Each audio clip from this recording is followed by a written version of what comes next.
Hello, hello, hello, and welcome back to another Rise of Empires Ice and Fire video with me, Mr. Gill. Thank you so much for any of your previous likes, views, comments, suggestions, and subscriptions. I really appreciate it. As I've said before, I'm recording a few videos back to back today because it's a cold, rainy day in Stockholm. So all of these are actually being recorded on the same day, but will probably go out on different days. But I have some time, so I thought I'd do that. Today, I just want to have a quick talk. A few comments and a few messages I get personally in the game, which, to be honest, I get quite a few messages, and it's lovely. I don't know if this will be updated. It doesn't update as fast as it does on my phone. But look, I was watching, lots of information. This guy was saying, I liked your video. I have a good conversation down here. This guy, I think... No, this guy was killing me. That's a weird name, but it's actually a name. I don't know why it's giving the number here. I think that's just because of this computer, I believe. But basically, at least every week I get 3 or 4 people messaging me, and I think it's absolutely fantastic, and it's such a nice feeling. Hey, thank you so much. Let me know if I can help you in any other way. Cool, we'll send that to SVG. Is a good, they're in our state, they're a great alliance, and I would be happily to advise any of their members if they need some tips or tricks from me. And that's what I do, is I give these tips and tricks. So let's get back to the point. Within those messages, I get a few people asking me about base layout. And basically the question is usually, how do I lay out my base so that they can't kill everybody? Should I put the sentry up here? And I might be making a complete fool of myself here, but this makes no difference whatsoever. What this looks like inside here has nothing to do with when you're attacked. This is just a visual representation of what you have.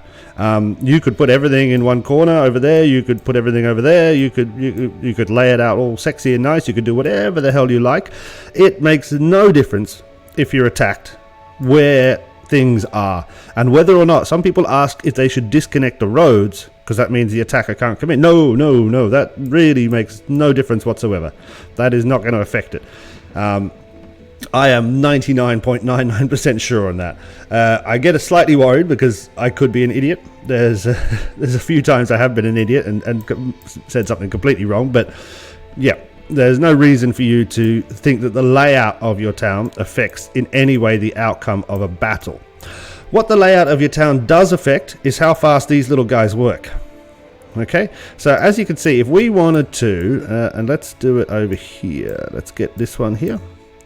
At the moment I'm upgrading all my mints, so let's move him down to here. Okay, I've got lots of guys. If we want to upgrade this one, let's go for an upgrade, please. We need 3.8 million of that. Let's get some of that. Bow, bow, bow. No, I don't want to use that. Don't like using everything up. I like having the options of very many things. So we've got that one. Fantastic. So let's upgrade this. Now let's watch it closely. You can see the first thing it says. It's very hard for you to see, I know, but it's like saying, like counting down from about 15. Basically, that's the time it's taking this little dude to go and get the materials and to come here. The closer he is, the shorter that is. Okay?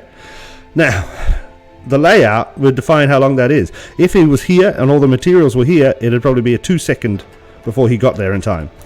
So that's really the only thing the layout is going to affect. So if you really, really wanted the maximum efficiency and wanted to shave seconds off your times, which would be ridiculous because this is going to take 1 day, shaving 15 seconds off is not really worth it. You could design your entire base so that that is optimized, so that the storages and where they live is close to the buildings you are upgrading. As you can see, I put all my storages here and I've got my little guys there. It's simply just so I can see them. It's just a bit easier. I try and keep things together that are, the houses are all together here. This is the kind of charcoal area, but at most, this is all the troops and the training. Over here I have shit that I don't care about. that, you know, I don't use that often. Obviously, and I've spoken about this in other videos, and you can look up, I think, the video on charcoal. Obviously, there are lots of buildings that do not need road access in order to function. Mints, hospitals, and encampments do not need road access. I believe these storages now won't need it either, maybe. I can't remember exactly. So you can experiment and move things away from your road. If they're moved away from the road, they will not use charcoal. So your charcoal consumption will be lower. You can, through road management, definitely change this up to something like 50 points, 50,000 an hour. You can change it through proper road management. I did this and then I couldn't be bothered with anything else. So, you know, but it's up to you. Yes. So back to my point. The base layout is irrelevant. It's purely up to you. I personally don't care about it that much because there are so many fixed points in the base. These things cannot be moved. Either can the castle or the base there, the castle itself, or this little thing here, which gets you to the help screen and the service and all that kind of stuff. Those things can't be moved. This thing can't be moved. So for me, that kind of screws up how the base looks anyway. So I just kind of don't care. As long as things are easily accessible, that's what I kind of aim for. Right, that's all I wanted to say in this video, just because it's something that I know a few people have been asking me recently. So just to reiterate, your base layout makes no difference to your attacking or defensive capabilities. The only thing your road layout can affect is whether or not you are using charcoal to the best of your efficiency. Thank you so much for watching. See you again soon. Cheers, bye.